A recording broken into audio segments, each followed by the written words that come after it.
Hello to everyone, welcome to our YouTube channel. एक और new update के साथ मैं स्वागत करता हूं मेरे अपने यूट्यूब चैनल पे। आज के सेशन में अपन बात करेंगे नोट सेट 9 चॉइस फिलिंग के बारे में बात करेंगे। क्या डॉक्यूमेंट्स इसमें लगेंगे, कैसे अपन इंस्टीट्यूट को चुनेंगे, स्टेप बाय स्टेप क्या प्रोसेस रहेगी, कैसे क्या फॉर्म अप्लाई करना है, और जो भी रैंक है रैंक के अकॉर्डिंग कैसे अप्लाई करना, कौन कौन ये अप्लाई कर सकता है, तो सारी कुछ बातें अपन इस क्लास में करेंगे। अगर आपने अभी तक मेरे चैनल को सब्सक्राइब नहीं किया तो सो प्लीज़ सब्सक्राइब करें और प्रेस बेल आइकन को ऑन जरूर करेगा। देखो, एक आपसे रिक्वेस्ट है, इस सेशन को शेयर जरूर कर देना मैक्सिमम स्टूडेंट के साथ में। जितने भी नॉट सेट कैंडिडेट्स हैं, नर्सिंग ऑफिसर्स की तैयारी करने वाले जितने भी हैं, वहाँ पे ये शेयर जरूर कर देना। तो आज अपन बात करेंगे information brochure of online application and allocation of institute on the basis of NORCET rank. सबसे पहले बता रहा है कि नॉट सेट रैंक के अकॉर्डिंग आपको इंस्टीट्यूट क्या होगा, अलो किया जाएगा। तो अपन उसी के अकॉर्डिंग बात करेंगे, सारी स्टेप बाय स्टेप प्रोसेस को देखेंगे। इंस्टीट्यूट की लिस्ट भी अपन देखेंगे, कौन कौन से इंस्टीट्यूट हैं। अगर आपको ये लिस्ट चाहिए तो आप मेरे टेलीग्राम चैनल को ज्वाइन कर लेना, वहाँ पे आपको इसकी लिस्ट मिल जाएगी, है ना। और टेलीग्राम चैनल की लिंक आपको इस क्लास के डिस्क्रिप्शन में मिल जाएगी, वहाँ से आप ज्वाइन कर सकते हो। अगर आपको रैंक के अकॉर्डिंग अपना देखना है, रैंक के अकॉर्डिंग आपकी जो भी कैटेगरी है, कैटेगरी के अकॉर्डिंग रैंक कैसे भी कुछ देखना है, तो सारे पीडीएफ मैंने अलग अलग कैटेगरी की भी बना रखे हैं, तो आपको मेरे ये टेलीग्राम चैनल पे मिल जाएंगे, तो वहाँ से आप देख सकते हो, है ना। तो ज्वाइन ज़रूर कर लेना। तो सबसे पहले अपन बात करते हैं, इसमें इंट्रोडक्शन दे रखा है कि नॉट सेट 9 में क्या क्या हैं, तो कौन कौन से इंस्टीट्यूट इसके अंदर है, सारे दिए रखे हैं इसमें। देखो, जैसे अपना एम्स दिल्ली हो गया, VMMC सफदरजंग हॉस्पिटल हो गया New Delhi, Jawaharlal institute of post graduate medical education and research आपका चिपमेर हो गया पौंडुचेरी, है ना। और आपका employ state insurance corporation EIC हो गया आपका न्यू दिल्ली। ये सारे इंस्टीट्यूट इसमें इंक्लूड किए गए हैं। NITRD हो गया, ये रेस्पिरेटरी वाला, ट्यूबरकुलोसिस वाला, ये भी आपका न्यू दिल्ली में है। बहुत सारे हैं, तो अपन को बात करनी है। देखो, आपका 3 अक्टूबर को क्या कर दिया गया था, रिजल्ट है ना, रिलीज कर दिया गया था मेंस का, जो 27 सितंबर को एग्ज़ाम हुआ था। अब अपन देखेंगे रैंक के अकॉर्डिंग कैसे क्या यहाँ पे बता रखा है कि रैंक के अकॉर्डिंग आपको कैसे इंस्टीट्यूट अलाउ होगा। तो आपका सबसे पहले यहाँ पे बताया है लेवल 7 पे के अकॉर्डिंग आपकी सैलरी होगी, ये तो आपको पता ही होगा। यहाँ पे देखा है, देखो आप अपना जब पोर्टल ओपन करोगे वहाँ पे माई पेज आएगा, है ना। अपन देखेंगे, है ना, ओपन करके भी देखेंगे, तो माई पेज आएगा, वहाँ पे आप जाके ये फॉर्म फिलअप कर सकते हो हैं, और आपको सारी लिस्ट, है ना, प्रोवाइड करवा दी जाएगी वहाँ पे। ये list of qualified candidates rank published on the website पे आपको करवा दी गई है। और जो माई पोर्टल होगा वहाँ पे भी इंस्टीट्यूट के जो नाम होंगे वो आपको स्टेप बाय स्टेप मिल जाएंगे। और इसके लिए एलिजिबल कौन है, जो नॉट सेट 9 के मेंस को क्वालिफाई कर दिया है, वो आपका ये फॉर्म फिलअप कर सकता है। ये तो नहीं, ये इम्पोर्टेंट लाइन है, देखो। Kindly note, allocation of AIIMS या इंस्टीट्यूट या hospital shall be made strictly on the basis of NORCET rank के अकॉर्डिंग ही आपको इंस्टीट्यूट अलाउ किया जाएगा as per qualifying criteria in NORCET second 9 stage second mains published in the advertisement and available vacancies in different institute या hospital के according.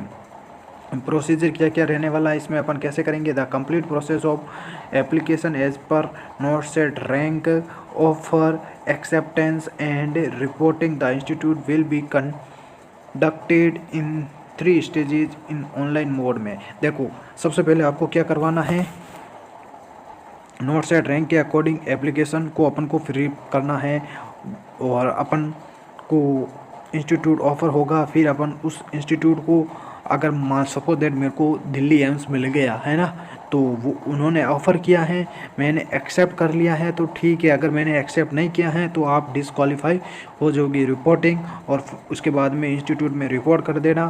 फिर आप अपने डॉक्यूमेंट्स को क्या कर देना है, मतलब सबसे पहले ऑनलाइन होगा, फिर ऑफलाइन मोड पे डॉक्यूमेंट्स। तो ये प्रोसेस ऐसे होगी। देखो अब जब आप अपना पेज ओपन करोगे ना, देखो स्टेज 1, स्टेज 2 और स्टेज 3 में आपका होगा। तो स्टेज फर्स्ट में क्या होता है, application of post in institute as per NORCET 9। Stage 2 rank के अकॉर्डिंग जो एप्लीकेशन फिलअप है, थोड़ी सी अपनी जानकारी देनी है वहाँ पे ये करना। देखो बिल्कुल आराम से, कोई जल्दबाजी नहीं है। अगर थोड़ी सी भी गलती हो गई तो आपको 9 से दूर करवा दिया जाएगा, मतलब मार्क कर दिया जाएगा। तो आई होप कोई भी डॉक्यूमेंट्स में और या फिर आप फॉर्म फिलअप कर रहे हो, कोई भी गलती आपको नहीं करनी है। 1 से 2 बार देख लेना। अगर पेज एक बार लॉक हो गया वापस अनलॉक नहीं होगा, है ना, यहाँ पे बता रखा है। ऑफर ऑफ पोस्ट, आपको ऑफ़र जो पोस्ट की इंस्टीट्यूट ऑफर कर दिया जाएगा, उसके बाद में एक्सेप्ट करवा दिया जाएगा। देखो ये अपन डायग्राम के अकॉर्डिंग देखते हैं। देखो स्टेज 1 अप्लाई फॉर इंस्टीट्यूट के लिए तो अपन को क्या करना है, अप्लाई करना है, सारे इंस्टीट्यूट अपन को चुनना है। जैसे देखो माई पेज होगा आफ्टर लॉगिन के बाद में access portal for allocation of institute, है ना।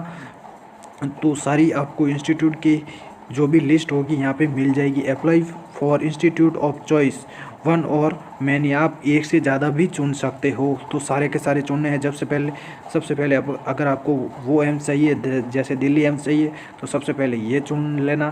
फिर बाद में अगर जोधपुर एम्स चाहिए तो जोधपुर एम्स चुन लेना। रायबरेली एम्स चाहिए तो उसके मतलब सबसे पहले वो हाईएस्ट प्रायोरिटी रखनी है अपन को, है ना। तो यहाँ पर भी कहा गया है हाईएस्ट प्रायोरिटी रखो। Choices will be obtained only 1 time at the stage 1 only. इसमें है ना चॉइस एक बार ही आप अप्लाई कर सकते हो, बाकी ये पेज लॉक हो जाएगा। बाद में आती है सेकेंड स्टेज, है ना। सेकेंड स्टेज में offer of institute my page after login के बाद में access portal for allocation of institute list of offered institute as per application के according NORCET rank reservation eligibility and vacancy के according ये अपना आपको क्या करवा दिया जाएगा, अलो कर, मतलब आपको इंस्टीट्यूट ऑफ़र करवा दिया जाएगा। इंस्टीट्यूट आपको यहाँ पे सपोज दैट दिल्ली एम्स मिल गया यहाँ पे, है ना। तो उसके बाद में आपको क्या करवाना है, एक्सेप्ट करना है उसको। एक्सेप्ट कैसे करोगे, एक्सेप्ट 1 ऑफ ऑफर्ड इंस्टीट्यूट कैसे करोगे, अपलोड आपके ऑनलाइन डॉक्यूमेंट्स अपलोड होंगे, फिर आप वहाँ पे जाके ऑफलाइन डॉक्यूमेंट्स को इंस्टीट्यूट में सबमिट करवाना। ये प्रोसेस आपकी रहेगी, है ना। Application for post in institute as per NORCET 9 stage rank के अकॉर्डिंग आपको यहाँ पे एक सबसे पहले ये करवाना है। तो ये पूरी का पूरा, है ना, PDF आपको एक बाय एक जो भी स्टेप हैं सारे क्या करना है, पढ़ लेना है। The online application of choice for institute on the basis of NORCET 9 rank will be obtained for 1 time at the stage 1 only. देखो स्टेज 1 में आप एक बार ही इंस्टीट्यूट को चुन सकते हो, चॉइस फिलिंग कर सकते हो, बाकी ये लॉक हो जाएगा। Only no correspondence regarding change of preferences will be allowed after closing date or of application for choice of institute। यहाँ पे क्या है, क्लोजिंग के बाद में आप इसमें किसी प्रकार का कोई भी नहीं कर सकते हो। All candidates must fill the preference choice carefully, है ना। यहाँ पे कहा है सारे कैंडिडेट्स जो भी है वो fill the preference choice carefully fill करे। The online application for choice of institute made as mentioned above shall be applicable for institute allocation. No changes in preference या चॉइसेस विल बी अलाउड। उसके बाद में आपको किसी प्रकार का change नहीं करने दिया जाएगा। All qualified candidates as per result notification के according will be eligible subject to application to apply for many institute. देखो आप बहुत सारे इंस्टीट्यूट, सारे मैं बोल रहा हूँ 27 इंस्टीट्यूट हैं, तो आप इन सभी को चुन लेना। As the desire and eligible, आप डिज़ायर कर रहे हो या नहीं कर रहे हो या एलिजिबल हो तो सारे आपको कर लेने हैं। The applicants are required to distinctly indicate the institute for which they wish to apply distinctly. All application must be made on the portal of online institute allocation, आपको पोर्टल पे अलाउ करवा दिए जाएंगे। Any candidate who does not apply within the period specified in the important date will not be considered and their claim for post advertisement will be forfeited. देखो यहाँ पे कहा है, अगर कोई भी कैंडिडेट्स जो भी ये डेट है इससे पहले अगर आपको 20 अक्टूबर दे रखा है, 20 अक्टूबर से पहले अगर नहीं अप्लाई करता है उसके बाद में वो किसी प्रकार का क्लेम नहीं कर सकता है। The qualified and eligible candidates will be have to log in my page पे करना है for apply online application of institute, direct आपको इंस्टीट्यूट ही मिलेंगे वहाँ पे। The link of the portal to apply of the post of nursing officers in various participating, इसमें सारे देखो ये इतने सारे ये आपके इंस्टीट्यूट हैं, आपको माई पेज में मिल जाएंगे। A list of institute will be shown in the portal, candidates should apply carefully to the institute where they wish to join if offered a post. देखो यहाँ पे कहा है, अगर आप उसको ज्वाइन करना चाहते हो तो केयरफुली ऑफर आपको क्या करना है, जो फिल करना है। बाकी आपको और जो भी इंस्टीट्यूट हैं वो ऑफ़र के लिए आपको करवा दिए जाएंगे। Candidates are mandatory required to choose the institute where they wish to apply to considered for offer और पोस्ट, आपको ये करना है ना। Candidates must also decide their order of preference of participating AIIMS hospital at the time of application to various AIIMS या hospital at time of application. ये इसलिए मैं पढ़ा रहा हूँ, कोई भी गलती आपको नहीं करनी है, ये सारे आपको पढ़ लेने हैं एक बार। स्टेज सेकेंड में आपको क्या दे रखा है, offer of post in institute, offer of post of nursing officer at the institute will B made on the basis of eligibility, आपकी जो एलिजिबिलिटी है उसके अकॉर्डिंग आपको क्या करवा दिया जाएगा, ऑफर करवा दिया जाएगा इंस्टीट्यूट, मतलब आपको इंस्टीट्यूट मिल जाएगा। यहाँ पे कहा गया है, if a candidate is offered post as per application to institute and does not accept the offer, देखो मैंने कहा ना कि अगर वो एक्सेप्ट नहीं करता है within the specific date के अंदर ऑनलाइन पोर्टल के अंदर, देन या हिज या her candidates for the post will be forfeited, उसको बाहर करवा जाएगा विदाउट एनी फर्दर नोटिस, है ना, किसी प्रकार का नोटिस नहीं किया जाएगा। And seat will be vacant रह जाएगी उसकी seat. Therefore candidates are requested to select AIIMS and their order for preference carefully, candidates will be cancelled for candidates who fail और प्रोड्यूस डॉक्यूमेंट्स, है ना, जो फेल होंगे या डॉक्यूमेंट्स में किसी प्रकार की गलती होगी उसको क्या करवा दिया जाएगा, फेल कर दिया जाएगा। अगर देखो one a candidates accept the post of the offered institute या hospital and opts to join the offered hospital, है ना, इन ऑनलाइन पोर्टल के अकॉर्डिंग आपको क्या करना है, एक्सेप्ट करना है। Not be consider for any institute, candidates will be cancelled for candidates who fail to produce document as per criteria mentioned in advertisement के अकॉर्डिंग, जो भी क्राइटेरिया उसको फिलअप नहीं कर पाता है तो उसको फेल कर दिया जाएगा। ये सेम रखी गई है। और यहाँ पे कहा गया है एक्सेप्टेंस कैसे करना है आपको, जस्ट यहाँ पे पूरी प्रोसेस बता रखी है आपको कैसे अप्लाई करना है, तो सारी ये प्रोसेस बता रखी है आपको।